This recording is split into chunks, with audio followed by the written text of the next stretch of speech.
अगले दिन dining table पर रिया और डीके ब्रेकफास्ट कर रहे थे। रिया ने कौतूहल से डीके से कहा, आज मिस्टर ओबरॉय नहीं दिख रहे हैं। डीके ने ऑमलेट की बाइट लेते हुए रिया से कहा, सर किसी बात में बिखरे हुए लग रहे थे, उन्होंने ऑफिस आने से भी मना कर दिया। ये सुनकर रिया ने कौतूहल से डीके से पूछा, तबीयत तो ठीक है ना मिस्टर ओबरॉय की? डीके ने रिया से कहा, कुछ ठीक से बताया नहीं सर ने, कल एनुअल तक तो ठीक ही थे, कल शाम से ही बिखरे हुए लग रहे थे। डीके की बात सुनकर रिया के मन में कल शाम की सारी तस्वीर सामने आ गई और रिया एक पल के लिए असहज हो गई। रिया ने मन ही मन कहा, कहीं मिस्टर ओबरॉय कल शाम की वजह से मुझसे मिलने में असहज तो नहीं हो रहे हैं। वहीं आकाश अपने कमरे में गुस्से में बेचैन होकर यहाँ वहाँ घूम रहा था। आकाश को अपने ऊपर गुस्सा आ रहा था कि कैसे उसने रिया को अपनी बटरफ्लाई समझकर किस कर दिया था। आकाश ने गुस्से में मन ही मन कहा, आकाश तूने रिया से दूरी बनाने को सोचा तो है, लेकिन कैसे? रिया हर वक्त तेरे सामने रहेगी और तू रिया को अपनी बटरफ्लाई समझकर फिर से उसकी तरफ खींचा चला जाएगा। कैसे सामना करेगा तू उसका? आकाश रिया का सामना करने में असहज महसूस हो रहा था, इसलिए आकाश ने रिया का सामना ना करना ही सही समझा। आज ऑफिस में आकाश के ना होने से रिया के लिए ज्यादा काम नहीं था, इसलिए लंच के बाद रिया गिन्नी से मिलने बुटीक आ गई थी। ग्रूमिंग चेयर पर बैठी गिन्नी ने रिया से चौंकते हुए कहा, मुझे तो पूरा यकीन है आकाश तुझे पसंद करने लग गया है। हालांकि रिया आकाश और अपने बीच की कोई भी बात किसी से शेयर नहीं करती, लेकिन गिन्नी से रिया कुछ छिपा नहीं सकती थी और गिन्नी पर रिया को भरोसा था। रिया ने परेशान होकर गिन्नी से कहा, ऐसा मत बोल यार, अगर ऐसा हो गया तो बहुत प्रॉब्लम हो जाएगी। गिन्नी ने उत्तेजित होकर कहा, प्रॉब्लम हो गई समझ, कोई ऐसे ही किसी को अपनी दोस्त समझकर किस नहीं करता है। ये सुनकर रिया डर गई, क्योंकि आकाश के रिया के करीब आने के डर को गिन्नी ने और पुख्ता कर दिया था। रिया ने मन ही मन कहा, सही कह रही है गिन्नी, भले ही मिस्टर ओबरॉय ने मुझे सॉरी बोल दिया हो, लेकिन इस बात की कोई गारंटी नहीं है कि मिस्टर ओबरॉय मेरे करीब नहीं आएंगे, क्योंकि उनको मुझ में अपनी दोस्त दिखती है। मुझे मिस्टर ओबरॉय से अलग होना ही पड़ेगा। रिया ये सब सोच ही रही थी कि आर्यन गिन्नी के बुटीक में आ गया। रिया को बुटीक में देखकर आर्यन के चेहरे पर मुस्कान आ गई। आर्यन ने कुटिल मुस्कान के साथ कहा, वाह गिन्नी, ये तो सोने पे सुहागा हो गया। बहुत ही बढ़िया मौका है, वीडियो में भाभी को भी रिकॉर्ड कर लेना, सबको पता लगना चाहिए रिया भाभी ने ही तुम्हें मुझे ब्लैकमेल करने के लिए कहा था। ये सुनकर गिन्नी ने गुस्से में आर्यन से कहा, आर्यन भूल जाओ, मैं तुम जैसे कमीनों के लिए अपनी दोस्त को धोखा नहीं दूंगी, तुम जाओ यहाँ से। आर्यन ने गिन्नी से कहा, गिन्नी तुम पागल हो गई हो, मेरे ही बुटीक से मुझे ही भगा रही हो। जानती हो ना मैंने पैसे खर्च किए हैं बुटीक में। ये सुनकर गिन्नी चुप हो गई। रिया ने आर्यन से गुस्से से कहा, आर्यन तुम्हें शर्म नहीं आती, गिन्नी को ब्लैकमेल कर रहे हो। आर्यन ने मुस्कुराकर रिया से कहा, सब तुम्हारी वजह से हो रहा है रिया, अगर तुम उस दिन कैफे में नहीं आती तो ना मुझे माफीनामे का वीडियो बनाना पड़ता और ना ही मुझे दादू से मार पड़ती। जानती भी हो इस माफीनामे के वीडियो की वजह से कितने फॉलोअर्स कम हो गए मेरे। रिया ने आर्यन पर तंज कसते हुए कहा, आर्यन तुम्हारे फॉलोवर ने तुम्हारा असली चेहरा नहीं देखा है, अगर देख लेते तो तुम्हारी फ्रेंड लिस्ट में सिर्फ तुम ही बाकी रह जाते। ये सुनकर आर्यन आग बबूला हो गया।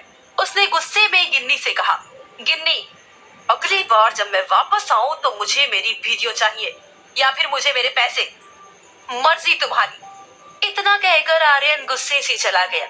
रिया ने गिन्नी से कहा, गिन्नी वीडियो बनाने से कुछ हासिल नहीं होगा, ये तुझे आगे भी ब्लैकमेल करेगा, इसलिए इसने तुझे अपने जाल में फंसाया है। ये सुनकर गिन्नी घबरा गई। गिन्नी ने रिया का हाथ पकड़कर कहा, रिया क्या करूं यार मैं, प्लीज मेरी हेल्प कर। रिया ने गिन्नी से पूछा, कितने पैसे लिए हैं तूने आर्यन से इस बुटीक के लिए? गिन्नी ने मायूसी से कहा, 10 लाख। ये सुनकर रिया चौंक गई और फिर कुछ देर सोचने के बाद कहा, चल मैं देखती हूँ इस आर्यन से कैसे निपटना है। रिया गिन्नी के बुटीक से वापस ऑफिस चली गई, लेकिन वो 10th में ना जाकर 5th फ्लोर में यश के केबिन में घुस गई और घुसकर डंबल उठाकर एक्सरसाइज करने लगी। डंबल उठाना रिया के लिए बहुत मुश्किल हो रहा था, लेकिन फिर भी रिया कोशिश कर रही थी। रिया ने आज फॉर्मल पैंट शर्ट पहनी हुई थी। कोई पीछे से रिया को इस तरह देख रहा था मानो उसके शरीर का माप ले रहा हो। और फिर जैसे ही रिया की नजर घूमी, रिया ने देखा यश उसे घूर रहा था। जैसे ही रिया पलटी, यश ने रिया को इस तरह देखा मानो वो अभी अभी केबिन में आया हो। यश ने चौंकते हुए रिया से कहा, भाभी आप? रिया ने मुस्कुराते हुए कहा, आज मिस्टर ओबरॉय ऑफिस नहीं आए हैं, तो सोचा तुमसे बात कर लूं। वैसे भी उस रात के बाद तुमसे ठीक से बात करने का मौका ही नहीं मिला मुझे। ये सुनकर यश को फिर से वो रात याद आ गई जब किसी शख्स ने उसे पीटा था।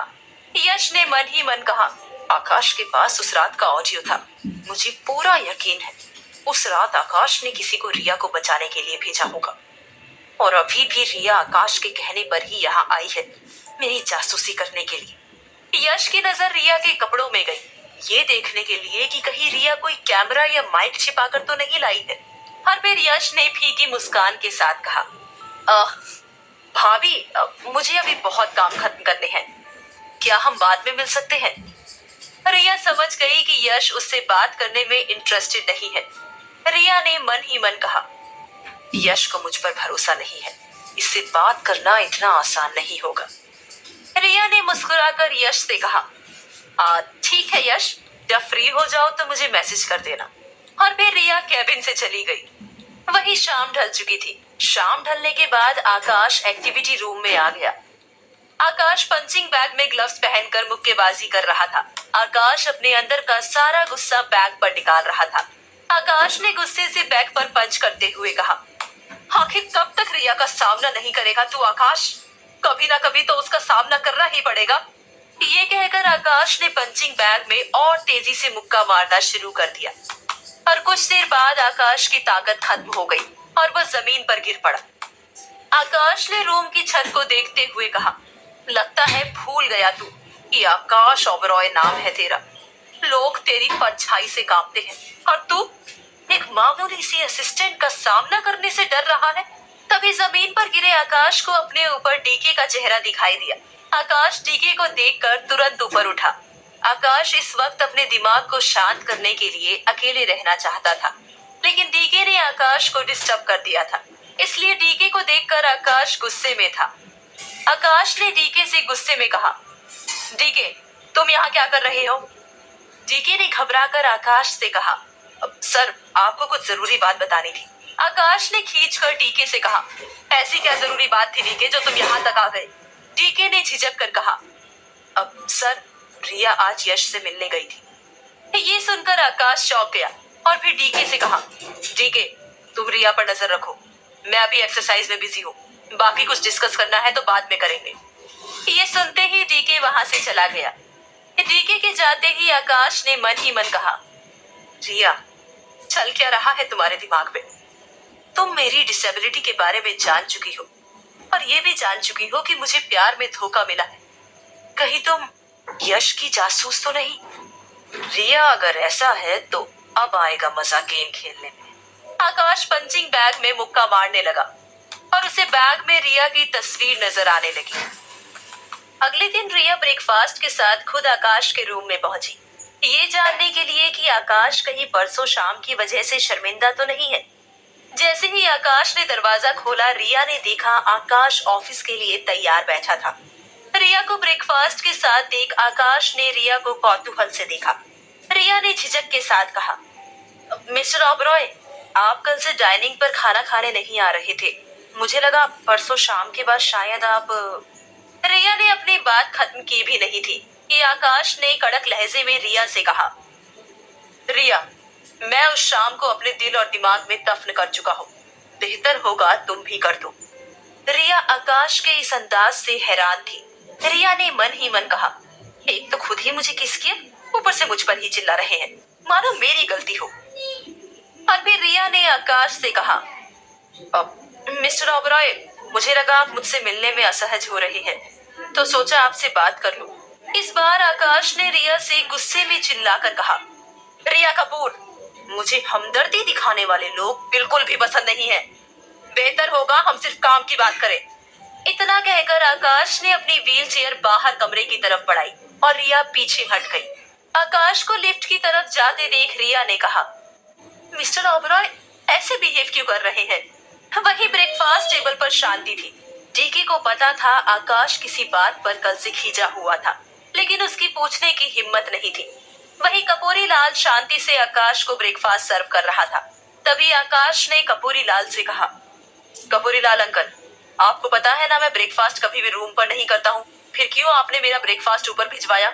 कपूरी लाल ने सहजता से कहा, मिस्टर ओबरॉय, रिया आज खुद आपको ब्रेकफास्ट सर्व करना चाहती थी।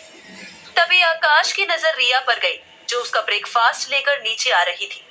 आकाश ने कड़क आवाज में कपूरी लाल से कहा, मैं ब्रेकफास्ट सर्व करने की सैलरी आपको देता हूँ, ना कि रिया को। ये सुनकर डीके और कपूरी लाल थोड़ा असहज हो गए। उन्होंने आकाश को इस तरह बात करते कभी भी नहीं सुना था। कपूरी लाल ने दबी जुबान में कहा, सॉरी मिस्टर ओबरॉय, मैं आगे से ध्यान रखूंगा। तभी रिया ने कपूरी लाल से कहा, कपूरी लाल अंकल, आप क्यों सॉरी बोल रहे हैं? मैंने आपसे मिस्टर ओबरॉय के लिए ब्रेकफास्ट मांगा था। इससे पहले कि कपूरी लाल कुछ कहता, आकाश ने रिया से गुस्से में कहा, रिया, मुझे उम्मीद है इस घर में जिसका जो काम है तुम उसे करने दोगी और तुम भी अपने काम से मतलब रखोगी। इतना कहकर आकाश ब्रेकफास्ट रूम से चला गया और जाते जाते आकाश ने डीके से कहा, डीके, डीके कार निकालो जल्दी। डीके भागता हुआ आकाश के पीछे पीछे चला गया। वही रिया को समझ ही नहीं आया कि आखिर आकाश उसके लिए इतना गुस्से में क्यों था। क्या आकाश जान पाएगा रिया यश से क्यों मिल रही थी? क्या रिया जान पाएगी आकाश उसके लिए गुस्से में क्यों है? क्या रिया गिन्नी की मदद कर पाएगी? जानने के लिए सुनते रहिए बंधनी।